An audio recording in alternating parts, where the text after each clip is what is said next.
కొత్త సంవత్సరంలో ఇందిరమ్మ ఇళ్ల నిర్మాణం ప్రారంభిస్తామని ప్రభుత్వం వెల్లడించింది. ఇందిరమ్మ ఇళ్ల కోసం చేసుకున్న దరఖాస్తుదారులకు సంబంధించి 32 లక్షల కుటుంబాల సర్వే పూర్తయినట్లు మంత్రి పొంగులేటి శ్రీనివాసరెడ్డి తెలిపారు. త్వరలో ఇందిరమ్మ ఇళ్లకి వెబ్సైట్, టోల్ ఫ్రీ నెంబరు అందుబాటులోకి తీసుకొస్తామని చెప్పారు. రాష్ట్ర ఆర్థిక పరిస్థితి సరిగా లేకపోయినా 4 ఏళ్లలో నిర్దేశించుకున్న లక్ష్యాన్ని పూర్తి చేస్తామని పునరుద్ఘాటించారు. దేశంలో ఏ రాష్ట్రంలో లేని విధంగా 4 ఏళ్లలో 20 లక్షల ఇళ్లు నిర్మిస్తామని రెవెన్యూ, హౌసింగ్ శాఖ మంత్రి పొంగులేటి శ్రీనివాసరెడ్డి తెలిపారు.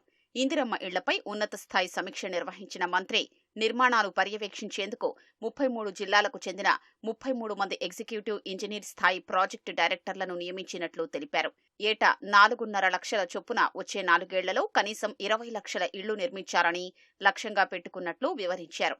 ఇప్పటి వరకు 32 లక్షల దరఖాస్తుల సర్వేను పూర్తి చేసి యాప్లో నమోదు చేసినట్లు పేర్కొన్నారు.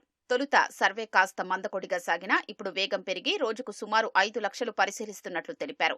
ప్రజాపాలనలో ఇందిరమ్మ ఇళ్ల కోసం వచ్చిన 80 లక్షల దరఖాస్తుల పరిశీలన జనవరి తొలివారానికి పూర్తవుతుందన్నారు. సంక్రాంతి నాటికి ఇళ్ల నిర్మాణాన్ని ప్రారంభించేలా చర్యలు తీసుకుంటున్నట్లు మంత్రి పొంగులేటి తెలిపారు.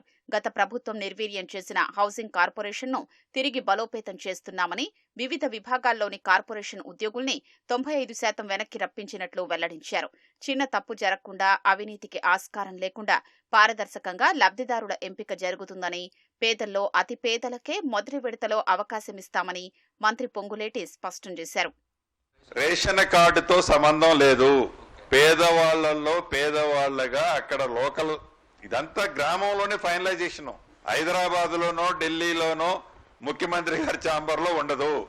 ఏ గ్రామంలో బెనిఫిషరీని అక్కడ ఫైనల్ చేస్తాడు, ఆ కలెక్టర్ రికమెండ్ చేస్తాడు, డిస్ట్రిక్ట్ ఇన్ఛార్జ్ మంత్రి గారు కింద సంతకం పెడతాడు. That is final. ఈ 4 సంవత్సరాల్లోనే మేజర్ హౌజెస్ ని ఇండియాలో ఏ రాష్ట్రము కట్టనన్ని ఇందిరమ్మ ఇళ్లు ఇక్కడ కట్టబోతున్నాం. మీరు ఏమైనా కంప్లైంట్లు ఇవ్వాలంటే ఆ టోల్ ఫ్రీ నెంబర్ లో కానీ, ఈ యాప్ లో కానీ, మీరు వెబ్సైట్ లో కానీ మీరు ఇవ్వాల్సిన సూచనలు, సలహాలు, కంప్లైంట్లు ఇవ్వచ్చు. వాటిని త్వరితంగానే పరిష్కరించి మళ్ళీ మీకు రిటర్న్ కాల్ బ్యాక్ కూడా ప్రభుత్వ పక్షం నుంచి మీకు రావడం జరుగుద్ది. కేంద్ర ప్రభుత్వ విధి విధానాల మేరకు యాప్లో వివరాలు నమోదు చేస్తున్నట్లు పొంగులేటి శ్రీనివాసరెడ్డి తెలిపారు. భేషజాలకు పోకుండా కేంద్ర ప్రభుత్వ నిధుల కోసం అన్ని ప్రయత్నాలు చేస్తున్నట్లు తెలిపారు.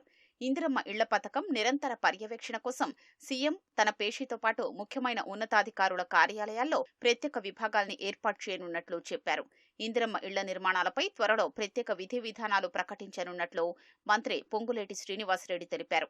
బెనిఫిషరీస్ ని ఫస్ట్ 4.5 లక్షలని poor of the poor identify చేస్తాం. కేంద్ర ప్రభుత్వం నుంచి ఎక్కడైనా ఎలిజిబుల్ ఉన్నోళ్ళు మిస్ అయినా, వాళ్ళు రిజెక్ట్ చేసినా, రాష్ట్ర ప్రభుత్వం నుంచి కేంద్ర ప్రభుత్వం ఇలేదు కాబట్టి వాళ్ళు ఇస్తానన్న 70,000 రూపాయలు, 1,50,000 అని మేము చేతులు దులుపుకోకుండా, ఎలిజిబుల్ ఉన్న వాళ్ళు ఏ కారణం చేతైనా కేంద్ర ప్రభుత్వం రిజెక్ట్ చేసినా రాష్ట్ర ప్రభుత్వం నుంచి 5 లక్షల రూపాయలు ఇస్తామన్న అమౌంట్ పర్ఫెక్ట్ గా 4 విడతల్లో ఈ ప్రభుత్వం ఇయ్యటానికి గౌరవ ముఖ్యమంత్రి రేవంత్ రెడ్డి గారు ఆల్రెడీ సూచనలు ఇవ్వటం జరిగింది. నాకు తెలుసు, రాష్ట్ర ప్రజలకి తెలుసు, మీడియా మిత్రులకి తెలిసి, ఆర్థిక పరిస్థితి రాష్ట్ర ప్రభుత్వం బాగలేకపోయినా తల తాకట్టు పెట్టైనా ఇందిరమ్మ ఇళ్ల స్కీమ్ ని, పేదోడి కలని నెరవేర్చే దాంట్లో ఈ ప్రభుత్వము ఒక్క అడుగు కూడా వెనక్కి వేయదు. గ్రామానికో రెవెన్యూ ఉద్యోగి నియామకానికి కసరత్తు జరుగుతోందని, త్వరలో సుమారు 1,200 మంది సర్వేయర్లను నియమిస్తామన్నారు.